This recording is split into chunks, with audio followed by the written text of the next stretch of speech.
สวัสดีค่ะวันนี้นะคะเราก็จะมาทำในส่วน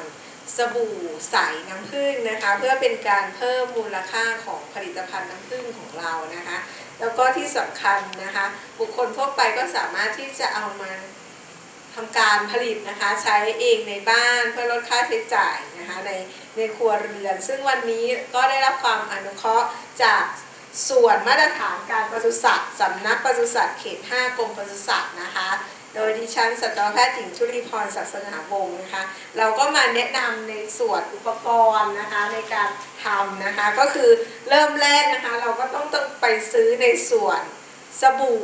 ใสนะคะกีเซอรินก่อนซึ่งเราสามารถซื้อนะในร้านนะคะที่ขายเครื่องมืออุปกรณ์วิทยาศาสตร์ได้นะคะหรือว่าร้านที่เขาขายเกี่ยวกับแพ็กเกจพวกพลาสติก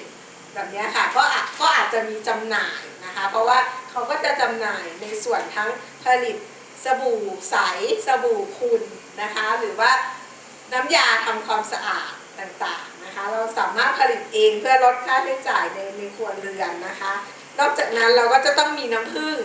นะคะซึ่งโดยหลักการนะคะของเราวันนี้นะคะเราก็จะมีการใส่นะคะส่วนของกีเซอรีนนะคะสบู่ก้อนนะคะ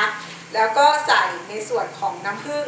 ซึ่งโดยหลักเนี่ยน้ำผึ้งกับสบู่ก้อนเนี่ยเราจะใส่ด้วยกันนะคะไม่เกิน 5% ของน้ำผึ้งนะคะเพราะว่าถ้าเราใส่มากเกินไปแบบนี้นะคะสบู่ก็จะเละนะคะมีการใช้งานเนี่ย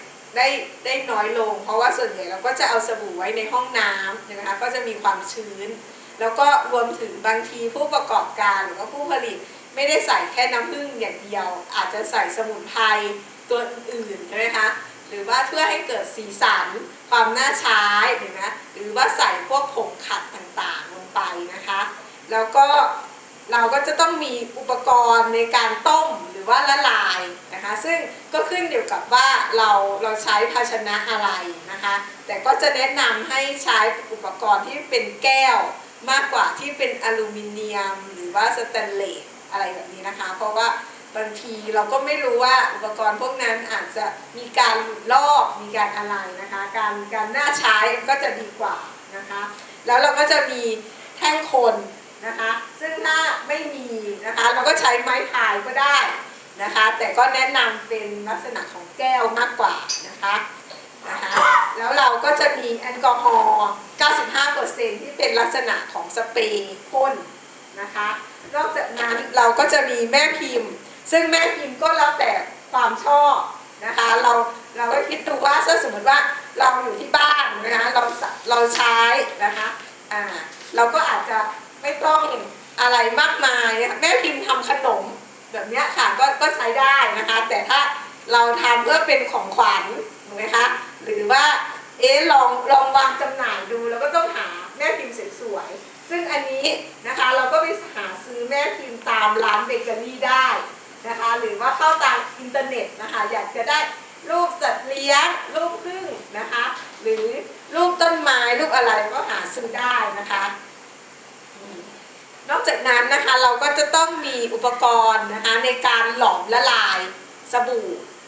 ก้อนของเราซึ่งวันนี้เดี๋ยวเราจะใช้ไมโครเวฟนะคะในส่วนนี้ค่ะโดยที่อันนี้ก็คือกะปริมาณว่ามีก้อนสบู่ใสประมาณ300นะคะประมาณ300 กรัมนะคะเราก็จะใส่ในส่วนของนะคะน้ำผึ้งนะคะก็ไม่มากนะคะ3-5 ml ได้ก็แล้วแต่เรานะคะถ้าสมมติว่าเราจะใส่ในส่วนบวกผงขัดหรือว่าสมุนไพรก็แล้วแต่เราจะใส่ลงไปค่ะมันต้องตัดต่อเลยอาจารย์